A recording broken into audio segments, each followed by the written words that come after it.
ladies and gentlemen, Your Excellency, Minister for Foreign Affairs and International Cooperation, Francophonie of the Democratic Republic of Congo, His Excellency Therese Wagner, just finished the meeting of the Security Council, and she's ready to make a presentation and receive questions from you.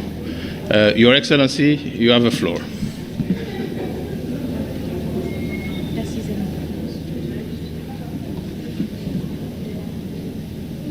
So I was supposed to say good afternoon, but it's good evening.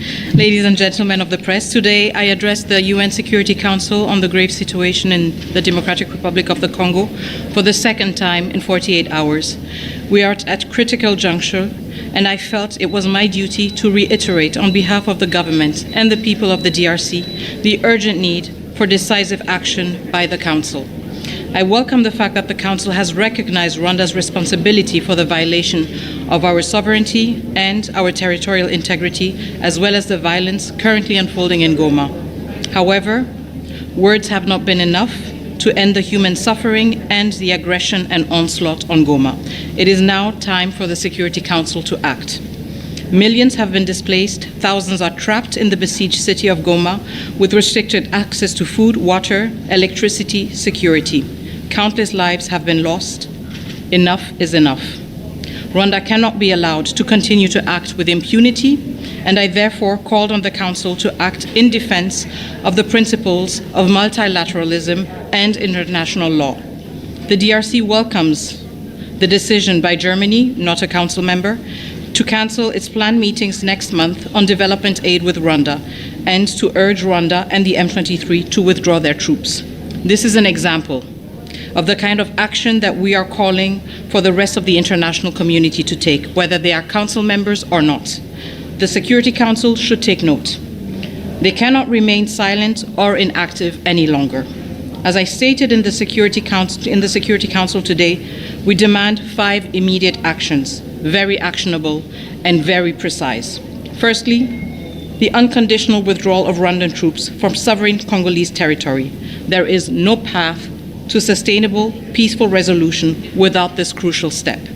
Secondly, it is imperative that the Council introduces sanctions targeting the command structure of the Rwandan Defense Forces to undermine its ability to wage war against the DRC and its people. Thirdly, the introduction of an embargo on Rwanda's illicit exploitation and exportation of mineral resources in the DRC will stem the financing of this aggression.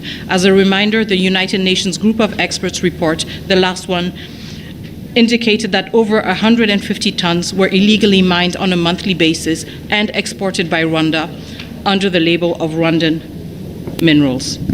Thank you. Fourthly, we are calling for the suspension of Rwanda as a contributor of troops to UN peacekeeping missions.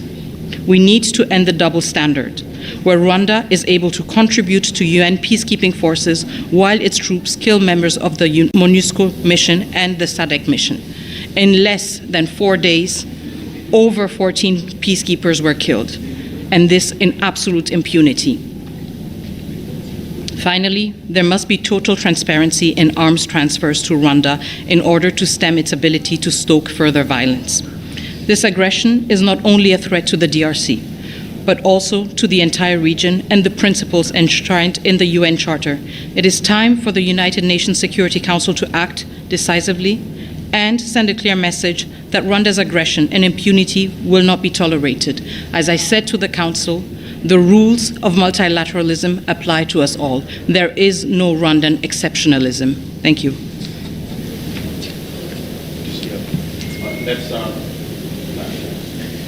Yes.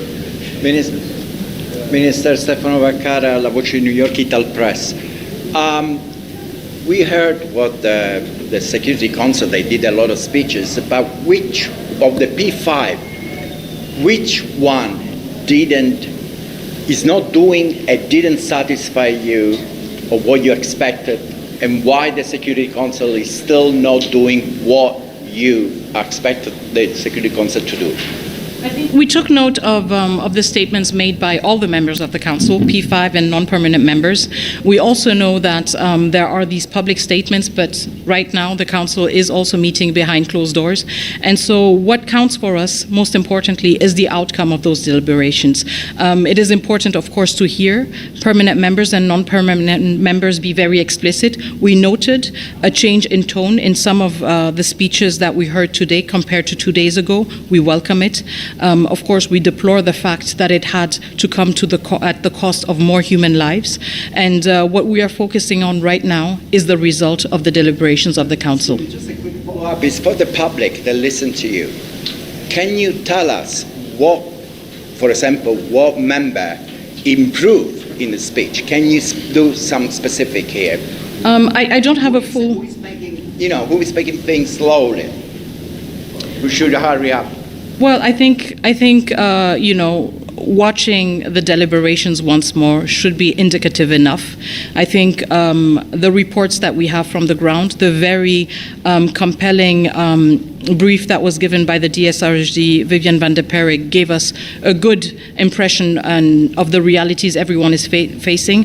And so I would rather invite those with this very specific curiosity to themselves analyze what the different members of the Council said. And I think this is also the important thing, the fact that everything is documented and history will be able to hold everyone accountable for their words or their silence. Thank you. Thank you very much, Foreign Minister. Lenka White from Russian RIA Novosti. If I can ask, please, have you tried to get in touch here or outside with the United States or Russia for additional help with the situation? Thank you. We have strong bilateral ties with nearly all members of the Security Council. When it comes to the permanent members, we have direct contacts and we have diplomatic representations in all of them. So I can reassure you that interactions have always happened, that we have always relayed our messages, and that we have always advocated for a strong stance of these countries that we all consider partners in the United Nations Security Council. So we engage with all stakeholders. Of course, we engage with the UN the permanent members of the Security Council with a more robust stance, because they do have a privileged position of being permanent members of the Council, and that comes with specific responsibilities. And we do engage robustly with them to remind them of that. And we do it with all of them. Thank you. During your stay here, right? Of course, we engage with everyone. Okay, Thank you. let's make this way. Yeah. Go there, and we're going to come back. Thank you. Merci, monsieur. Madame la ministre, bonsoir. Karine Auton de Radio France Internationale. Bonsoir. Je rebondis sur la question de mon collègue italien, puisque vous avez bien souligné ces 2 derniers conseils, comment le Conseil était gelé, qu'il était silencieux. Est-ce que, à votre avis, le Conseil est gelé parce qu'il attend que l'Union africaine se positionne plus clairement? Et vous, de votre côté, comment pensez-vous pouvoir convaincre les ambassadeurs A3+1 de mieux défendre le droit international sur le continent africain? Alors, il y a une relation évidemment de subsidiarité entre les organisations comme l'Union africaine et les Nations unies.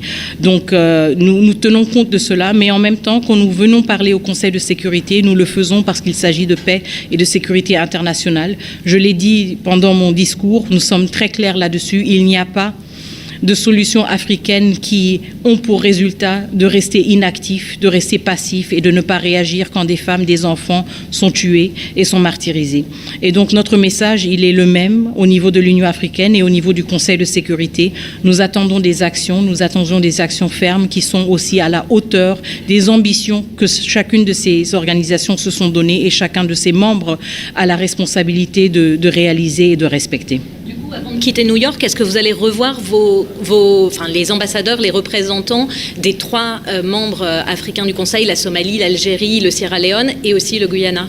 Alors ce sont des échanges qui sont continus. Je suis ministre, donc je ne suis pas ici de manière permanente. Évidemment, nous avons une mission permanente qui a toujours des contacts très rapprochés avec tous les membres du Conseil de sécurité, y compris les A3+. Et donc cet effort et ce travail va toujours continuer. Il n'est pas plus pressant ou plus tangible ou palpable quand je suis là. Il se fait toujours et il se fait avec abnégation et dédication justement dans l'effort de mobiliser plus de voix pour avoir des actions concrètes. Donc le travail va continuer. Foreign Minister, if I may. C'est la dernière. You've come with a long list. Sherwin Rice, South African Broadcasting. You've come with a long list of demands in terms of action from this council. But you might be well aware that this council is notorious for inaction. So I wonder if you might not be better off finding solutions elsewhere. You know, there was a ministerial meeting which you participated in at the African Union, the Peace and Security Council today. Tomorrow, the EAC will meet at heads of state, I understand. Is that perhaps not the best game in town, given the inaction this council is notorious for? So, first of all, I don't think that I came with a long list. I think we could work on an even longer list. I came with 5 asks, very low-hanging fruits.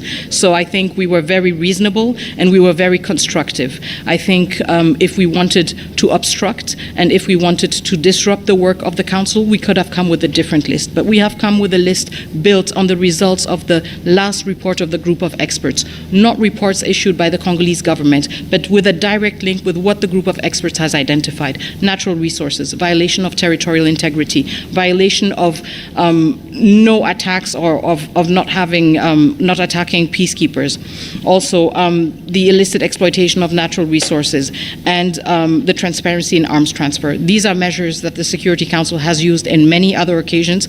We are from the DRC. We have been under a sanctions regime, so I know what I'm talking about. These are low-hanging fruits. It is not a long list. And we will not tire of holding every entity we are a member of accountable in terms of its responsibilities. Your expectations of the EAC and the AU?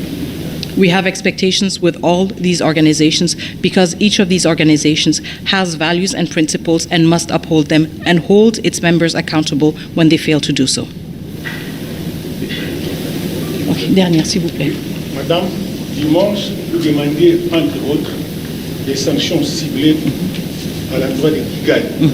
Ce mardi, l'Allemagne a pris une décision conditionnant son aide au développement au retrait des troupes rwandaises et du M23 du territoire national.